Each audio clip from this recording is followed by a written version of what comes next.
Ultimately, they're all going to be put to shame by our great God Jehovah. The nations will be disgraced very soon because they're on the wrong side of Armageddon. They're on the side where Armageddon's going to strike them. If I had to describe this circuit assembly of Jehovah's Witnesses in just one word, it would be projection. And we know also that enemies of the truth frequently will try to intimidate us and make us feel embarrassed, or like we're small and ignorant. We don't really know what life's about, what's going on. But the truth of the matter is they're the ones who don't know what's going on. We are not embarrassed by the stuff people are saying about us on the internet. What those people do doesn't mean a thing to us. It doesn't matter at all. We don't believe ridiculous things. Actually, the world believes ridiculous things. And yet today, how many people around the globe view us as apostates because we don't believe in the Trinity? But we know, no. We don't shun people and break apart families. Actually, that's something that the world is doing. How many families are there today that don't even talk to each other because of one supports one candidate and another supports another? The politics of this world is much more powerful, even that in religion itself out there. No. The governing body are not living in an ivory tower out of touch with reality. Do you ever get the feeling the governing body doesn't know or doesn't get how bad it is out here? God's representatives are keenly aware of the situation today. We're not some big corporation. We're not a giant commercial organization, no. Now, there's a lot more words that I could use to describe this assembly, so I'm going to. My name is Jake. I used to be a Jehovah's Witness. It's so hard to describe what a circuit assembly is to normies. A circuit assembly is a biannual event. It happens twice a year. It's a full Saturday or Sunday. So your midweek meeting is like your local church, and then a circuit assembly is sort of like all of the churches in a surrounding area, and a regional convention is the bigger version of that. It's all of the circuits in a given area. That's not that important. The important thing to know is that circuit assemblies are far less polished and highly produced than conventions or anything that the group is putting on their website, like JW Broadcasting. Hey, John, we're putting together a fund to buy flags in support of the victims of the war. I can take your contribution right now. A physically in, mentally out member of Jehovah's Witnesses, a whistleblower, sent me a link to this thing that Jehovah's Witnesses have called JW Stream. They have these for witnesses who are elderly or infirm or have chronic health issues and aren't able to be at the assembly hall in person. But sometimes those elderly and infirm or chronically ill people are also PMO Jehovah's Witnesses, and they send the links to apostates like me. For the most part, this is pretty standard fare. This is a bog standard circuit assembly. But I think that's important because most people who don't know anything about Jehovah's Witnesses don't understand how creepy these circuit assemblies are. Welcome to our circuit assembly. We know that you have been looking forward to gathering together for worship.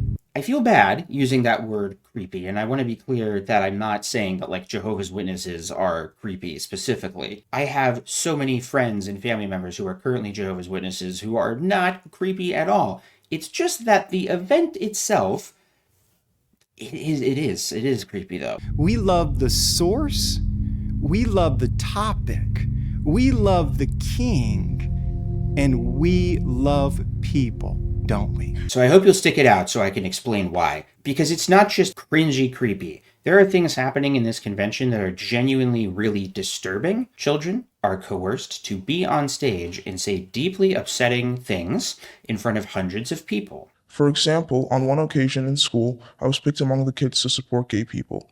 They wanted me to sign a card that was going to be posted on the school wall. But I had to tell them no, and respectfully explain to my teacher why I will not be involved in such movement. I reserve my criticism for the leadership on this channel, so I don't like to just make fun of the random rank-and-file Jehovah's Witnesses who are just doing what they're supposed to do. They're just doing one of these demonstrations. And in the case where it's a kid, I've altered their voice just because I know there's a lot of creeps out there. I don't know. I don't really know what the ethics of this are. But I do think it's important to show so that we can expose the damaging things that happen behind closed doors in this religion. I'll give you a fair warning before we get to that, and I'll break this up into chapters so you can skip past things if you need to. Before we get into the interviews and demonstrations with real Jehovah's Witnesses, I want to talk about that thing I started the video out with, the projection. The theme of the convention is not ashamed of the good news. The assembly theme is not ashamed of the good news. But it does seem that the leadership of the group is a little bit ashamed or embarrassed about certain things. If there is one thing that the governing body seems to really have internalized when it comes to online criticism and things that ex-members are saying on the internet, and apparently even active members of their group, it is that the governing body are out of touch with reality and that perhaps they're a little embarrassing. This first stood out to me a couple years ago. David Splain gave this very impassioned talk about how awful apostates are. Suppose that, out of curiosity, you get into a discussion forum with individuals who claim to be Jehovah's Witnesses. Now, maybe they are, maybe they aren't. You don't know. You've never met them. And someone starts asking questions. What did you think of last month's broadcast? Did you really find it encouraging? Or do you think the brothers who write Watchtower articles are living in the real world? I wonder if they realize just how hard it is out here. And then a few others join in with their own negative comments. Another reason why the governing body sometimes seems aloof and out of touch is that they're constantly changing things. And at last year's annual meeting, once again, Jeffrey Winder used that word embarrassed. But we're not embarrassed. We're not embarrassed about changing things. Well, knowing this, then we are not embarrassed about adjustments that are made, nor is an apology needed for not getting it exactly right previously. I don't know. Sounds like they might be compensating for something. For I am not ashamed of the good news. And that's how we feel too. We are not ashamed of being Jehovah's Witnesses. Well, knowing this, then we are not embarrassed. Not ashamed. I think you'll agree with me when I say that we are honored to be Jehovah's Witnesses. We consider it a compliment when people tell us that we are different from the world. The governing body, according to themselves, were appointed by Jesus to lead Jehovah's people through the last days. So even though Jehovah's Witnesses will insist that they do not have human leaders and that they don't worship men, they worship God, well, you have to accept these men as your leaders in order for your worship to God to be accepted. There are a lot of apostates who are disfellowshipped, shunned, removed from the religion because they don't believe that these guys are, actually appointed by Jesus Christ our Lord. They might even feel like the scriptural justification for why there is a governing body doesn't really make sense and is not, in fact, scriptural. And so there are Christians who deeply believe in Jehovah and Jesus Christ, and even a lot of the doctrines of Jehovah's Witnesses who are disfellowshipped simply because they don't accept the leadership of the governing body. And Jehovah's visible representatives on earth. One of those visual representatives is William Malenfant, by the way. I'm really well off. I'm protected. He is not a member of the governing body, but he is one of the most prominent and visible leadership people in the group. He is literally there at the assembly in his capacity as a representative of the branch, a representative of Jehovah's organization. And so it's interesting that a big part of his talk and all the talks is why Jehovah's Witnesses need to respect representatives of Jehovah's organization like William Malenfant. What is a representative?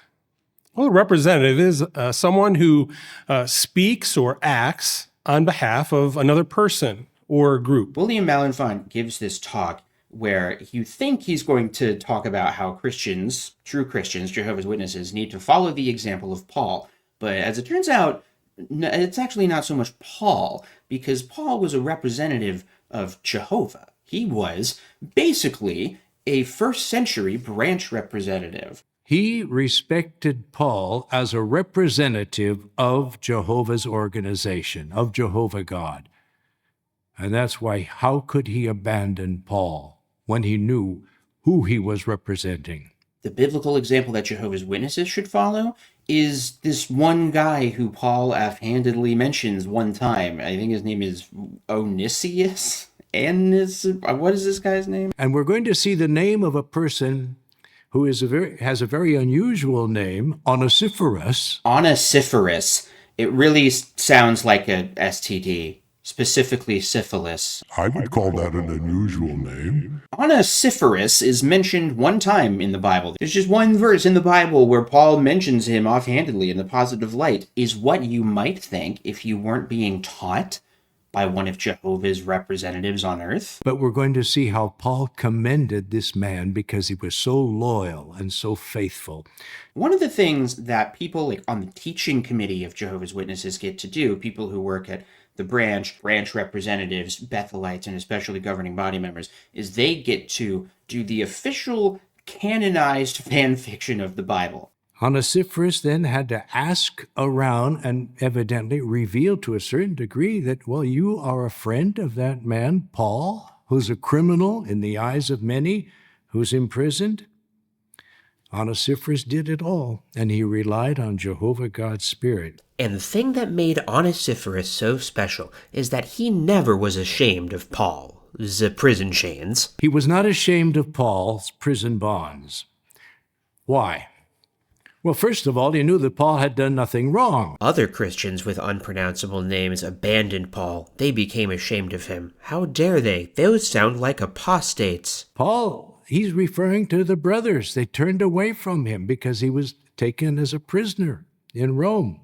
And then he goes on and he says, including Phygellus and Hermogenes. Now this is significant.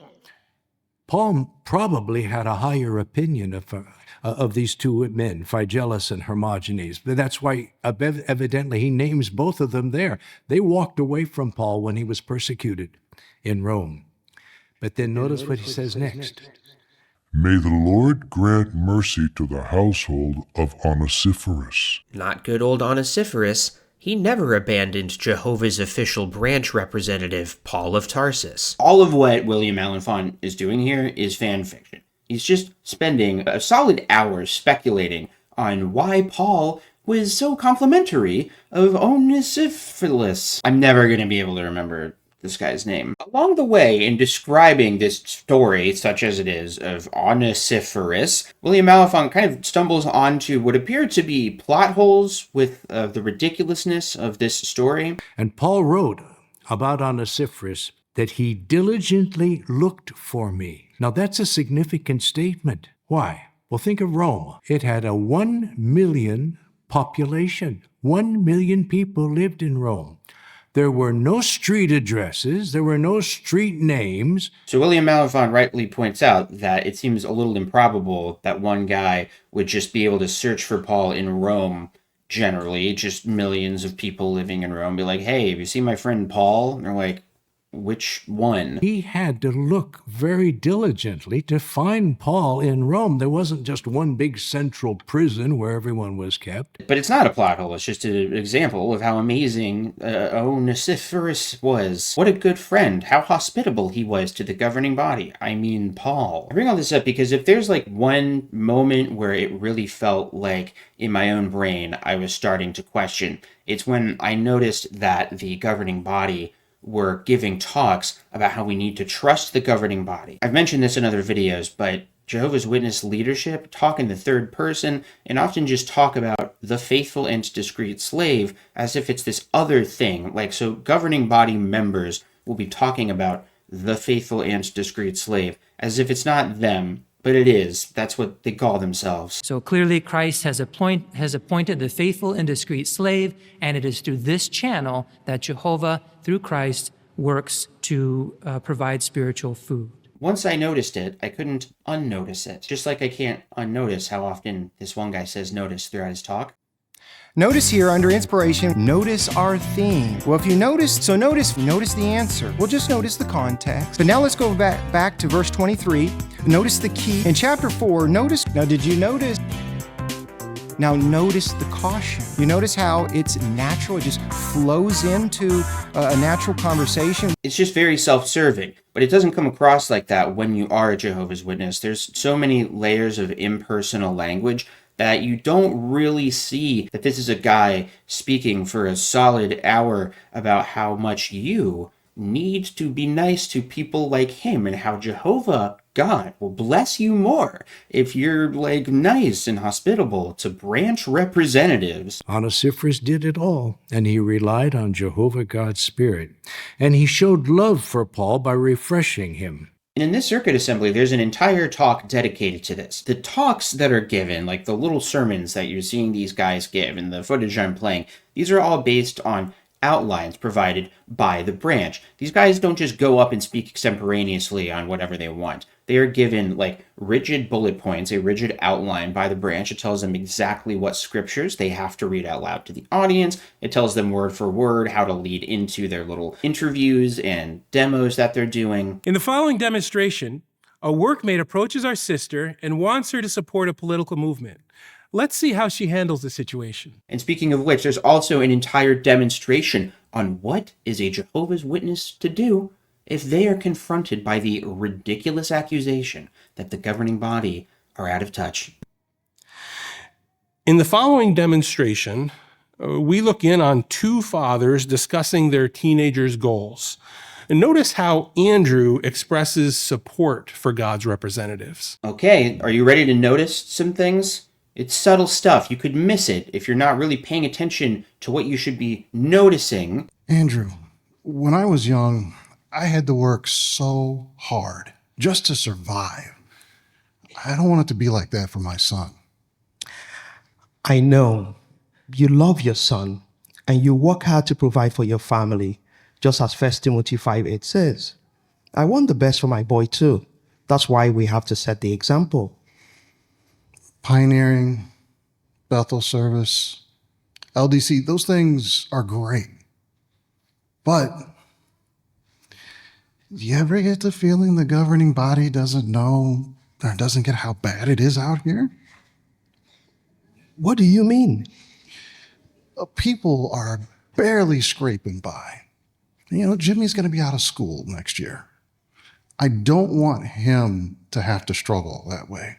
Maybe he should focus on secular work, establish himself, save some money first, then pioneering or Bethel service or construction work on Kingdom Halls or branch facilities. You're a good dad. You're thinking about the future. Thanks. And the governing body never said we shouldn't work hard and take the necessary steps to provide for ourselves and our family. It's just that if the necessary step is getting higher education, then you can't do that. But it reminded us of how important it is to put the kingdom first. And if we do that, you know what Matthew 6:33 says? All these other things will be added to you. I like how just interpersonally with your fellow believers, just your friends, in normal interactions, you're just supposed to kind of drop a book on them. You're just supposed to drop some scriptures interlaced throughout the conversations to browbeat your fellow believers. That's a promise from Jehovah. But it's up to us to help our kids trust that promise. I understand that this is a fictional scenario, but this obviously is something that comes up from time to time. Otherwise, they wouldn't go out of their way to make a whole fake scenario demonstrating what to do if you're confronted with this situation. These guys are both Jehovah's Witnesses who presumably grew up as Jehovah's Witnesses. Maybe the dad who's saying that he wants his daughters to go to college, maybe he didn't go to college because he's a Jehovah's Witness, so he thought that the end would come soon. Because that's why we're all encouraged to not waste our time with higher education. Because the end's coming soon, and we won't need doctors and lawyers in paradise. And think about this. We will not need doctors or lawyers after Armageddon, but we will need carpenters and plumbers. But it's up to us to help our kids trust that promise. But isn't it our responsibility, too, to teach them to stand on their own 2 feet? But you see, Jehovah's Witnesses don't want members to be able to stand on their own 2 feet. They want them to be reliant on the group. I'm not going to get too much into the higher education thing because I just made a whole video about that. The point of this is, even in casual private conversations with your fellow believing Jehovah's Witnesses, if somebody suggests something that is critical of the governing body based just on reality and facts, that's too bad. You should start throwing some scriptures at them, and you should go all Jehovah's Witness on their ass and make sure that they know that you are not going to tolerate criticism of Christ's brothers. Thank you very much. You're right about making sure that Jimmy learns how to be a responsible adult and care for a household. Those things are important too. It's a matter of what comes first. Maybe I'm looking at it wrong. Jehovah knows the pressure we're under, but he knows that if we don't put the kingdom first and we allow these other things to become our focus, we could lose everything. How? How would they lose everything? In Armageddon. They would lose everything in Armageddon because they would have been proven not worthy to make it into God's kingdom. They had the truth. They knew the warnings from God's representatives, and yet they chose to ignore them, instead pursuing frivolous things like higher education and having enough money to survive. Here it is, 1 John 2:17. You know this one. The world is passing away, and so is its desire, but the one who does the will of God remains forever. That's the future we really want for our kids, the one that lasts forever. And that is what I want. I get it. And the governing body, they really do care about how we provide for our family. They just want to remind us of what the Bible says, to seek the kingdom first. Thanks, Andrew. I appreciate it, and thank you for letting me talk this out. Anytime.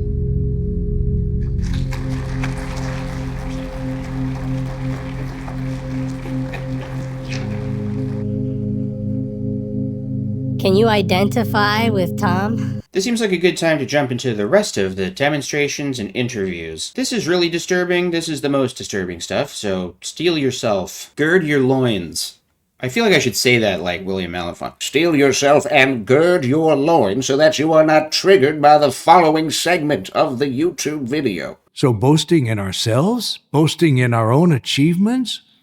No. The context for this next one is that a huge part of the entire convention is just not being ashamed to speak up as a Jehovah's Witness. Jesus is proud to call us his disciples when we take a stand for the good news. Whether it's at school or at work or with your unbelieving family, you should always be thinking of ways you can preach to people. And when that opportunity arises, you should preach. I mean, if you didn't preach, that's bad. You need to do better next time. If at times we do not speak up as we would like, we can learn from the experience, strengthen our faith, and pray for boldness, and then we can do better next time. You got to tell your friends so that they can tell their friends, and they tell 3 of their friends, and then they bring in a few of their friends. And that, of course, puts Jehovah's Witnesses in a lot of socially compromising positions where they're forced, pressured, coerced by their religion to go into religion mode and preach this thing that they might know on some level won't be received super well. But they got to do it anyway, because they have to give a witness to Jehovah. That's one of those phrases that only makes sense when you're a Jehovah's Witness, but it basically just means like preach and give a public display that will just let people know that Jehovah's Witnesses exist and are good and that you should join. I'm so disappointed in myself and the excuses I gave. I understand. Sometimes it can be hard to find the right words, especially when we're caught off guard. Tonight, after dinner, let's pray and then do research on boldness and neutrality. And then maybe tomorrow you can bring it up again with your coworker.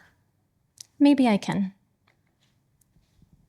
Okay, so now the next day... And also, if you are asked to do something that you're not supposed to do as a Jehovah's Witness, and I'm not just talking about a sin in a way that you might think about it, like obviously you shouldn't cheat on your spouse as a Jehovah's Witness, but if somebody wants you to salute the flag or say a nice thing about a gay, well, you're not allowed to do that either. But it might be easier to just not say anything, to just opt out of that conversation. No, that's wrong. That would be a mistake. You should use that opportunity to boldly stand up and preach. In the following demonstration, a workmate approaches our sister and wants her to support a political movement. Let's see how she handles the situation. Allie, I am so excited for the rally tonight. The whole city is coming to support the cause. Hey, let's ride together. We have room in our car. The classic scenario, we've all been there. Somebody at work tells you about the big political rally that's happening downtown, and everybody in town is going to be there at the rally. What? The idea of everybody in town caring about a political thing is already so unrealistic. I wish we could get an entire town to just be aware of like what day it is when the special election's coming up to vote on some bill. I don't think I'll be going. What? Why not? You know the movement needs our support. I'm just too busy. I have too much to do. Seriously? Okay, don't worry. There will be a rally every night this week. We'll work it out. Talk to you later. I can only speak to my experience as a working adult, but people are pretty discouraged from talking about their personal politics in a professional environment. Like, I work at a hospital, everybody's pretty chummy, and sometimes people will bring up politics. But if it came to something like this, like, are you going to go to this political rally? That just wouldn't be a thing that you would bring up randomly to your quiet Jehovah's Witness coworker. It would just be considered inappropriate, and probably somebody, like, if they happen to disagree with your politics, they might go to HR and complain or something, or at least your manager. So in my experience, people at work tend to avoid stuff like this. They'll talk about their opinions, obviously, but they would never just directly tell you to get involved with the cause at work. Most places pretty explicitly frown upon that and make workers do little education modules every year where they're told, like, what is and is not appropriate conversations in the workplace. And, like, I think if the witness in this fake scenario went to the boss and just mentioned this, the boss would probably pull aside this other employee and be like, you can't invite people to a political rally at work, idiot. So it's unrealistic, right? But who wrote this unrealistic thing?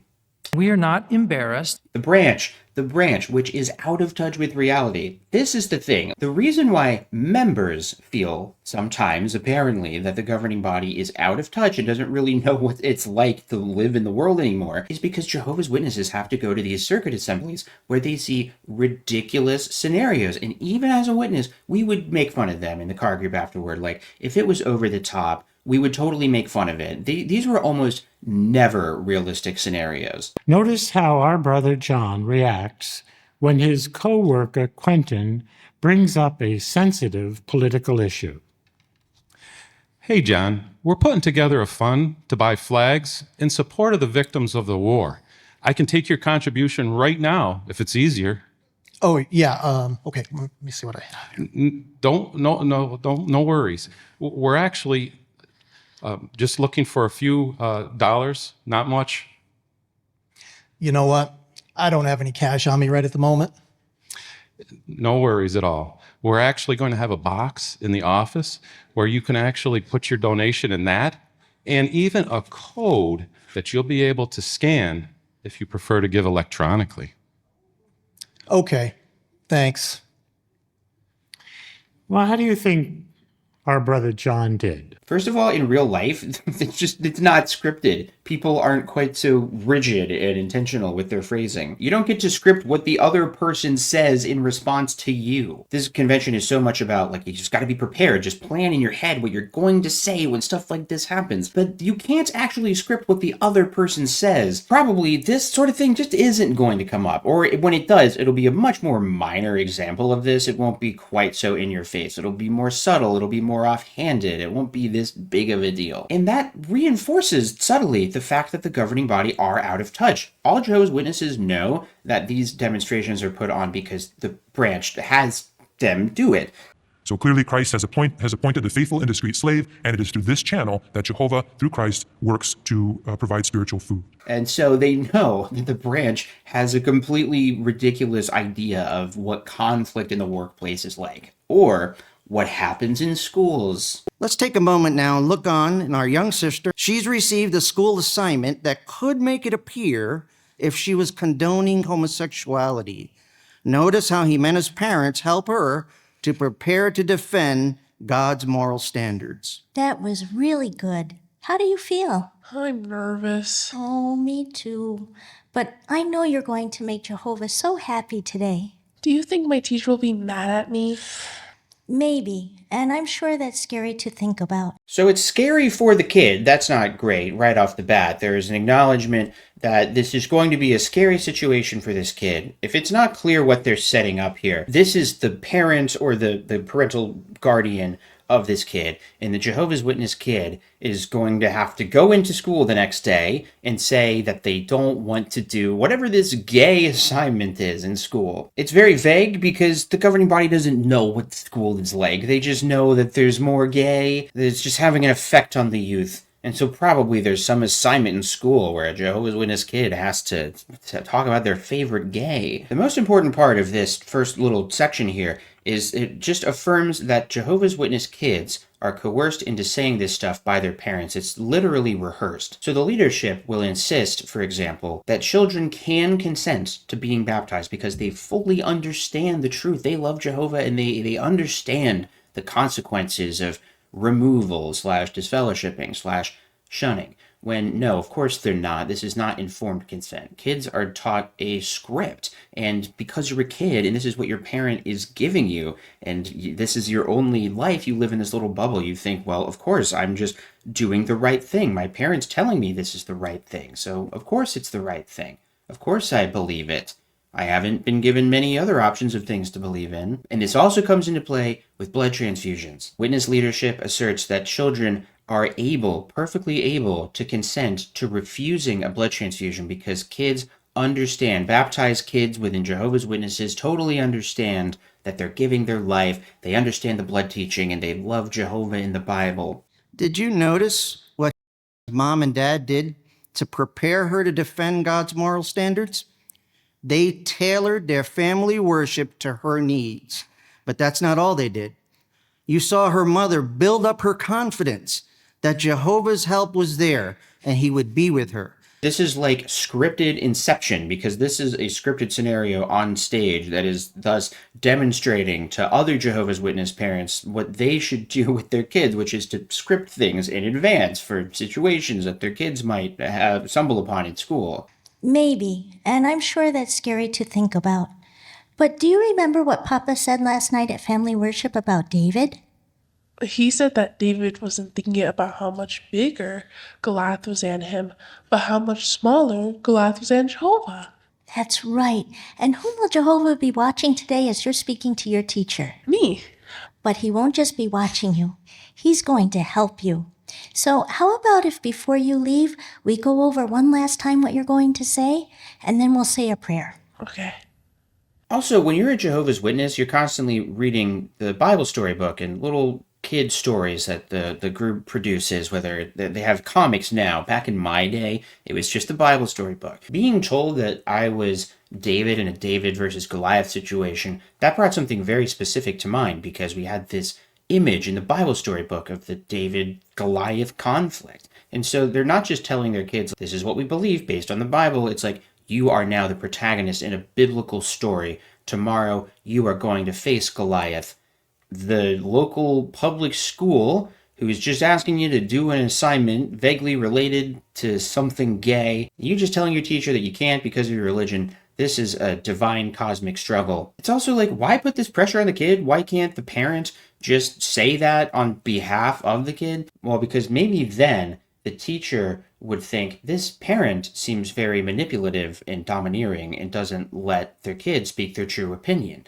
So what's better to do is to trick the school and do all of your rehearsing and scripting ahead of time, so it seems like it's your kid, when of course, like, everybody knows, like, if you're a teacher in a school and your little Jehovah's Witness student says something like this, you have an awareness that this is not just coming from their own head and heart, like they were told this by somebody and they're repeating it because that's all they're ever doing. But there's this weird narcissism where Jehovah's Witnesses really think that they're successfully pulling one over, or giving a witness to the school. The teacher, they must have been so impressed when they saw how my daughters stand up for their faith. No, probably the teacher in the school saw right through it, but they just are like, whatever, we've got a lot of other issues to deal with right now. This is very unethical, what's happening, in my opinion. So next we're going to actually cut to the school and see how this goes the next day. Now let's take a look and see how makes out talking to her teacher after class. Mr. Rivera? Hey, what's up? It's about the class project. I won't be able to do it, but I'd be happy to do a different assignment. Sorry, I don't understand. Why? Well, Mr. Rivera, I studied the Bible, and I learned that God doesn't approve of homosexuality, so I'm not comfortable with this assignment. Don't you think everyone should be treated fairly? I know God wants everyone treated fairly, and that's what I want too. This doesn't make any sense. You want everyone to be treated fairly, but you won't give your support? May I explain why I'm having difficulty with this assignment? I'm listening. I believe that everyone has the right to choose, and I choose to support God's standards, which are wise and bring true happiness. So, I respectfully ask for an assignment that won't go against what I believe. I don't know. Oh, give me some time to think about a new assignment, and I'll get back in touch with you. Thank you, Mr. Rivera. Even just the scripting of the teacher is so ridiculous. A good teacher wouldn't respond like this. They would probably sit down and ask a lot of follow-up questions about why she feels that way. And, well, why do you feel that way with the Bible? Hey, did you know that Sally in class, she's a Christian, and her family goes to church, and they allow gay people in their church. Maybe you should talk to Sally about, deconstruct this better for the kid and make them think critically. But Watchtower can't even allow for the possibility of that in a fictional scenario. Gross, but it's not the worst. It's actually not the worst parts of this whole thing. The worst is an interview done with a little kid who has to talk about a time when he was confronted by the gayness in school. In what ways have you benefited from maintaining a good spiritual routine? Well, maintaining this good spiritual routine has really helped me. I make sure to do my Bible reading and personal study on a daily basis, which sometimes includes the Young People Last book. That has really helped me to be able to resist the pressure to conform to this world's standards. For example, on one occasion in school, I was picked among the kids to support gay people. They wanted me to sign a card that was going to be posted on the school wall, but I had to tell them no and respectfully explain to my teacher why I will not be involved in such movement. I was able to explain to her that Jehovah God loves all people, but he does not appreciate all conduct. And that little explanation helped her to be able to understand me, though she did not agree with me. Thank you very much for that wonderful experience. I almost find it comforting how scripted it is, because it's not coming from these kids. They have been taught this. They are just repeating things that they've been told. And as somebody who did grow up as a Jehovah's Witness and had to repeat a lot of stuff like this, I was later able to deconstruct this and come to grips with my own queerness, whatever, right? But it's still just really disturbing that not only are kids taught this in their own homes, that because this is their parents' belief, but some Jehovah's Witness kids are expected to get up on stage and say this in front of hundreds of people. And every Jehovah's Witness kid is expected to participate at the midweek meetings, raise their hand and give a comment. I released a video a while back that's just a meeting of Jehovah's Witnesses, and you can hear little kids just saying really disturbing stuff about homosexuality and apostasy just because they're just repeating stuff that they heard. This is what actual childhood indoctrination looks like, by the way. For example, on one occasion in school, I was picked among the kids to support gay people. I was picked among the kids to support gay people. Like, what are these scenarios? What's happening? This is not a fake Watchtower scenario. This is this actual kids, or more likely this kid's parents' interpretation of what happened in class. So who knows what actually happened? Sometimes there are questions in the XJW community. I certainly have them on, like, how real are these scenarios? Like, how real are the stories that are told?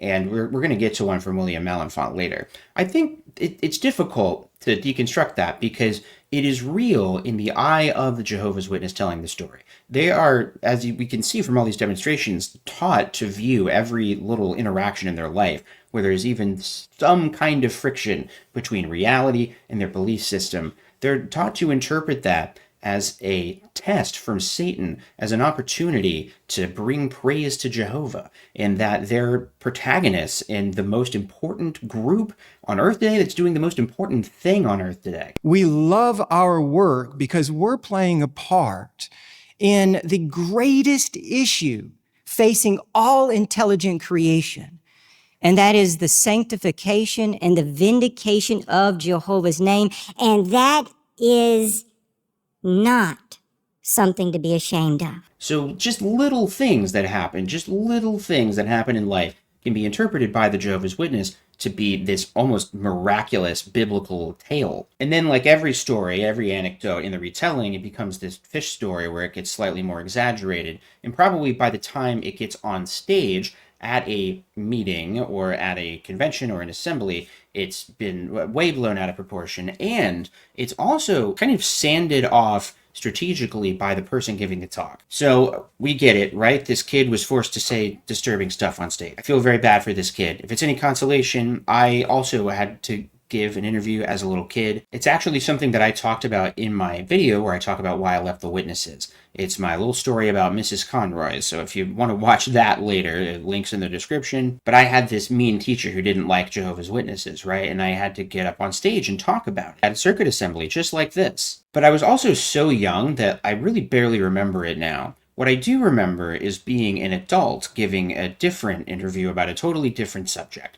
And in the process of like rehearsing this with the speaker, he would say like, well, maybe say it more like that, or leave this detail out. Could we emphasize this part of it more? I'm sure you heard this kid just sounds like another generic Watchtower speaker. It sounds just like kind of the lifeless stuff you could read in the Watchtower. And that's because it's crafted to be that way by the time it gets on stage. So how real are these things? It's kind of hard to say, but they are definitely made real by experiences like this when you're a witness, where you're hearing these things said by your fellow believers in an interview. Maybe not the dorky dramatizations and demonstrations, but the interviews where people are expressing their faith in real trials that they overcame.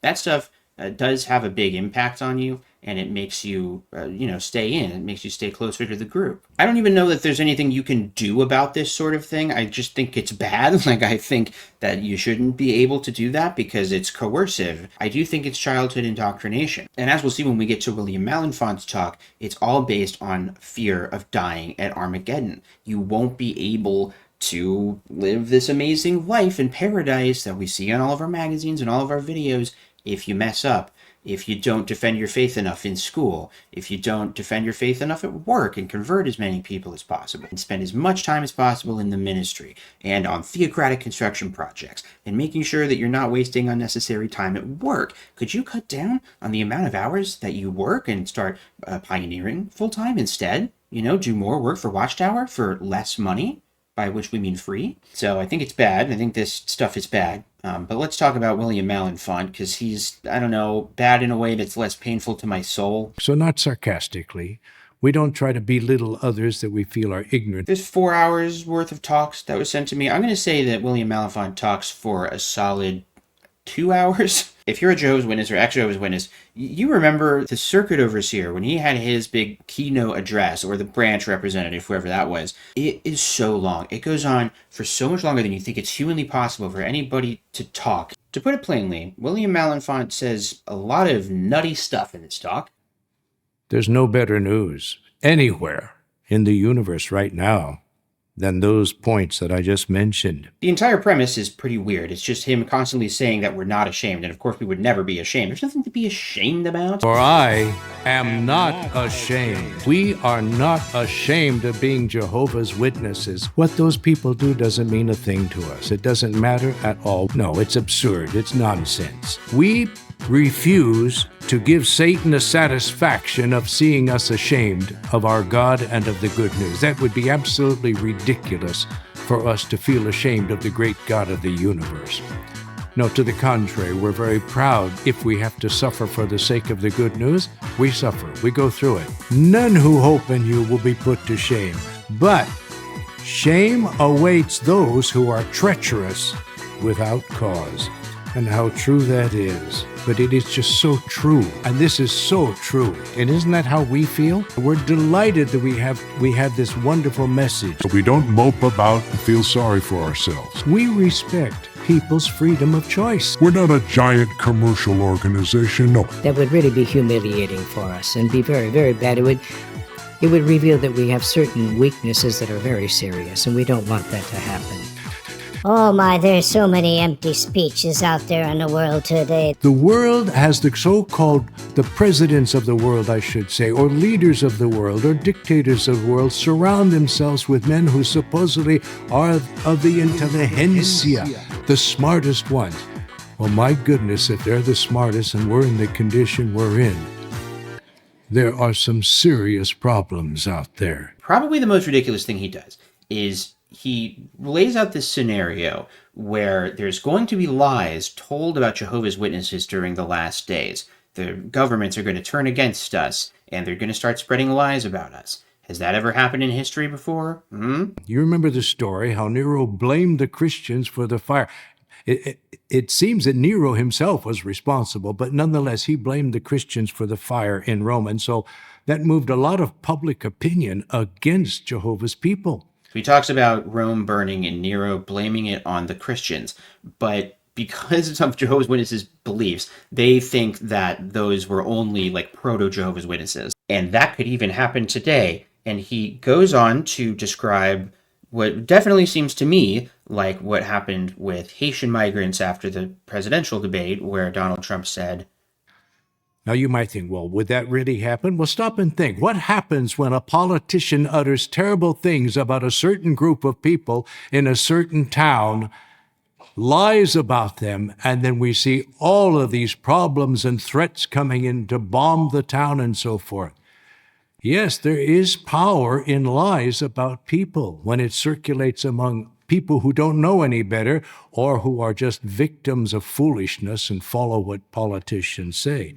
But those are things that actually happen, and it actually took place with the brothers and sisters in Rome. I didn't start this video with the intention of bringing this guy up. This is William Malenfant did this to you. So this is honest to God what William Malenfant's doing. He's comparing what happened to Christians in Rome to what happened to Haitian migrants in Ohio, where I live. And I can confirm that it was very bad and continues to be bad. And that could, conceivably, the same thing could happen to Jehovah's Witnesses. It's just weird that he would use this very real thing that's happening to a real group of people and then say, well, hypothetically, that could also happen to us in the future. And then for him to use that for his religious doomsday fear-mongering is really gross. Another nutty thing that William Malenfant says, and I guess maybe this has always been true, but I have never heard it said like this, is that the book of Revelation, the famous one from the Bible, is all about prophecies that will be fulfilled after 1914? Revelation, the book of Revelation is about prophecies that will be taking place from about 1914 onward during the time of the end. That's what the book of Revelation was written about, all these prophecies. Bold words, those. That's one of those things that I feel like might not make it onto an episode of JW Broadcasting, because it is what witnesses believe. Like, when he said that, I'm like, I guess, yeah, based on JW theology, that's what they teach. But as a witness, I had never heard it just spoken in plain English like that, and it kind of belies how ridiculous the teaching is that the book of Revelation was written specifically about prophecies that happened on and after 1914, and only Jehovah's Witnesses have the truth about this. The slight problem with this is that every single generation ever has thought that it applied to them. I mean, especially the people who it was written for directly at the time. To that end, he says something that I really think they shouldn't be saying on the broadcast unless they want witnesses to start asking some uncomfortable questions. He acknowledges that subjectively, Jehovah's Witnesses are viewed as apostates by other religions. And yet today, how many people around the globe view us as apostates because we don't believe in the Trinity? But we know, no. Jesus was the Son of God. That's what the Scripture tells us very clearly. He was not God himself. And besides, the word Trinity doesn't occur in the Holy Scriptures in any place.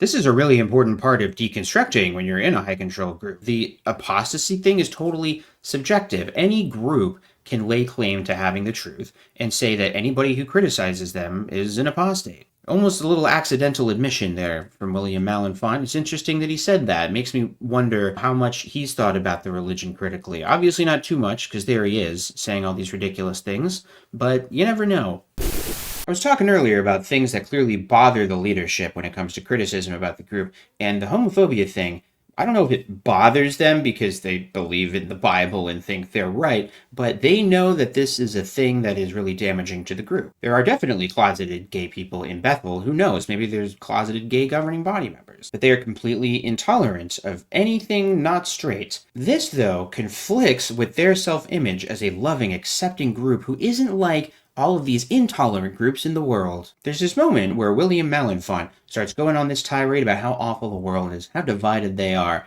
All these other religions, they get caught up on race and culture. Can you imagine how bad it is when you see people who hate one another because I don't like his color, I don't like his religion, I don't like his beliefs, and there are many other reasons why this nationalism exists, ethnicity, language, color.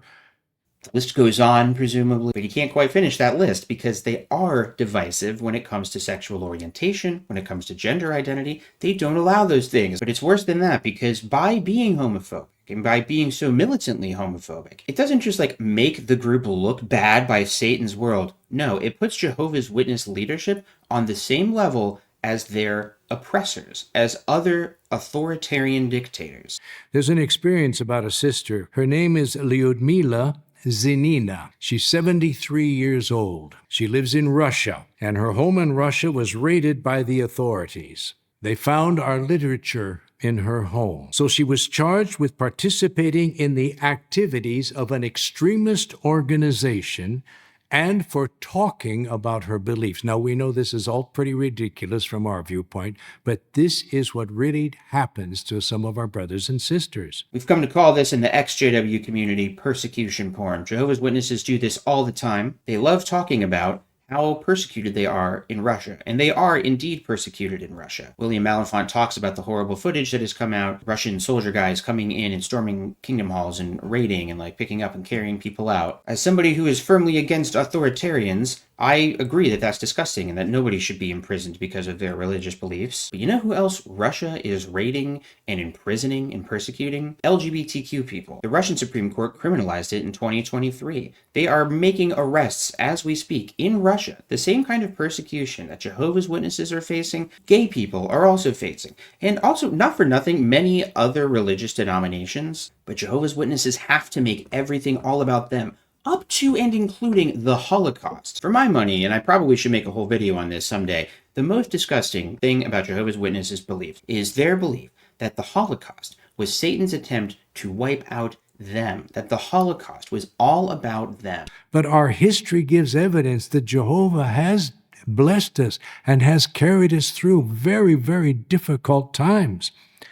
For example, in Nazi Germany, 1939 to 45, when Hitler was ruling there, our brothers were in concentration camps. They were Germans, but they were Jehovah's Witnesses, and they refused to share in any of the wars or any of the military action. They stayed neutral, and Hitler did not like it a bit. They couldn't wipe us out. They can't. Jehovah won't let them. Forget the 6 million Jewish people that were killed. Forget all the other religious denominations. Forget about the gay people and trans people and other queer people who were also imprisoned and died in concentration camps. It was all about Jehovah's Witnesses. And their only real defense to this is like, yeah, but we're not racist. And good, I agree that most Jehovah's Witnesses are not racist, but some are because they're all just people. We resist the pressures of this world to adopt the debased moral immorality that exists. That really is quite remarkable, because everywhere else in this world, everyone is inclined and pushed to accept all these immoral feelings and thoughts and lifestyles, where kids don't even know what sex they are at times. There are so many things taking place in the world today that never occurred before in human history. They don't care about the people suffering next to them, which is a complete betrayal of the Jesus story, isn't it? I mean, Jesus is on the torture stake with other criminals, and he tells that other criminal on this tortured stake next to him, I'm using Jehovah's Witness language, I know he was on a cross, but just bear with me. Jesus turns to the criminal next to him and says, you will be with me in paradise too. By being completely intolerant, Jehovah's Witnesses persecute their gay and trans members. If you are not straight, fuck you if you're a Jehovah's Witness. That is the stance of the governing body. You don't matter. You just have to suppress that part of yourself. And William Malenfant actually has a really sweet story about something really great a governing body member said one time. Makes me think of an experience one of the members of the governing body had when he was preaching in Brooklyn, walking down the street.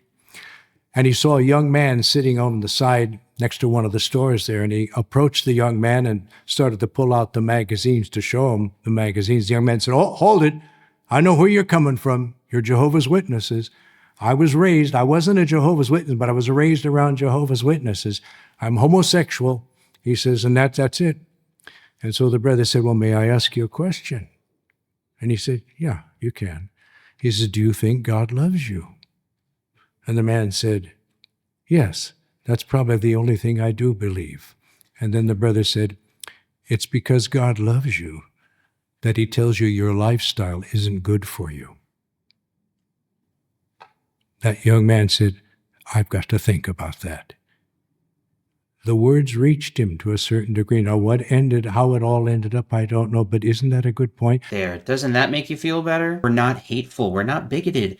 It's because we love you so much that we want you to stop it. God only wants your love to exist in a certain way. I don't hate you, but I think you're mistaken. That's all. And we deal with people in a kindly way, whether they're homosexual, lesbian, whatever they may be.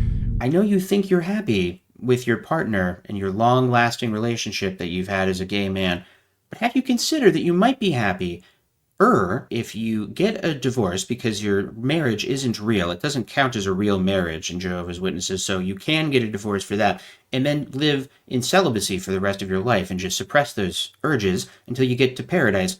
And also in paradise, the urges still won't be gone. You're still going to have to kind of fight that for 1,000 years.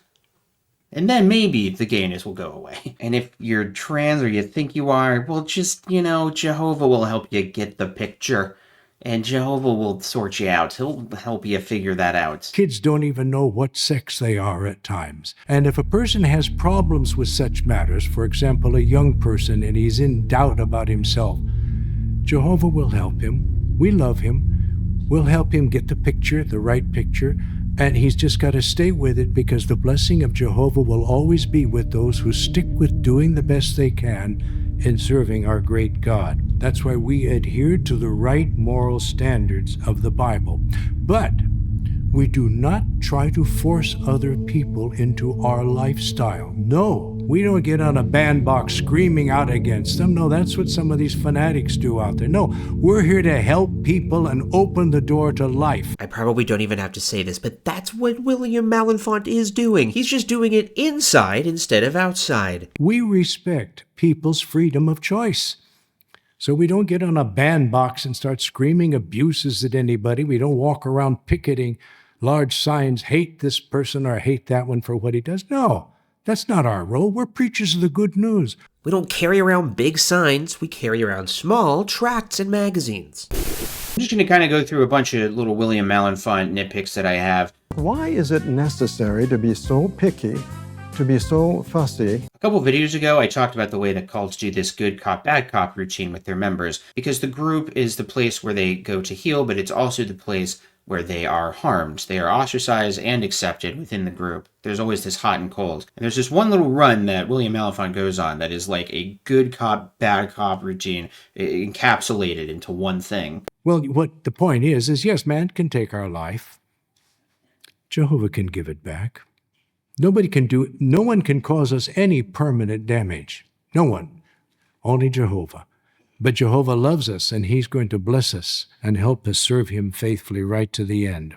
You should be totally willing to give your life for the group, because Jehovah can give it back. Man can't hurt you. You know who can permanently hurt you is Jehovah, so don't piss him off. Otherwise, you'll die violently in Armageddon, like all the rest of the sinners in Russian government. And last but not least, William Malenfant's definition of what is ridiculous and unrealistic, an unreality versus a reality, is funny. Let's call it funny in a tragic way. And there are many people who persist under the illusion that they can remedy the various problems that afflict the world today, whether it be the economy, health care, their salaries they get at their job, whatever it might be. There is no benefit in putting your trust in unrealities and deceptive words. He's like, you know what's ridiculous? Is people who think they can change the world to make it better, to make it a better place. Let's ignore the fact that all of the modern advancements in technology and also democracy itself has helped Jehovah's Witnesses to exist. Like, they've argued cases in front of the Supreme Court and been granted greater expanded rights because of that. That's all really benefited them. What about the civil rights movement? There's a lot of diversity on this stage at the Circuit Assembly. Not of gender, it's all dudes. there's a lot of different kinds of dudes, and that's because of civil rights progress that has happened in the United States, a thing that they are benefiting from, while also telling their members how ridiculous it would be to ever get involved in the politics. You know, there's real things that happen in the real world that we can see and perceive and feel and experience. That stuff is actually an unreality. Don't be silly. The realest thing in the whole universe, drumroll please, the greatest of all realities. Jehovah God is real. That is the greatest of all realities. He truly does exist. He is the sovereign of the universe. And Jesus himself said that God is real. Bible prophecy provides evidence that Jehovah God is real, because only a real God can inspire prophecy and guarantee its fulfillment. And something else that's real. The angels are real. Oh yes, there really are angels. You know what's fake is all the real stuff in your life. You know what's real is all the invisible stuff we're saying that's happening, but you can't actually prove it. I don't even know how to do a rebuttal to that, so I guess I'll just end it here. I could have talked for a lot longer about this, but I must stop because I want to finish this video tonight. If you like this channel, consider chipping in on Patreon or becoming a YouTube member. I've got some exclusive stuff for patrons, and usually they get to see stuff early. That no subject of the kingdom will even say, I'm sick. Do you know that means you're going to have to think up a new greeting? Saying, hi, how are you, would be pointless. There would be nothing to discuss.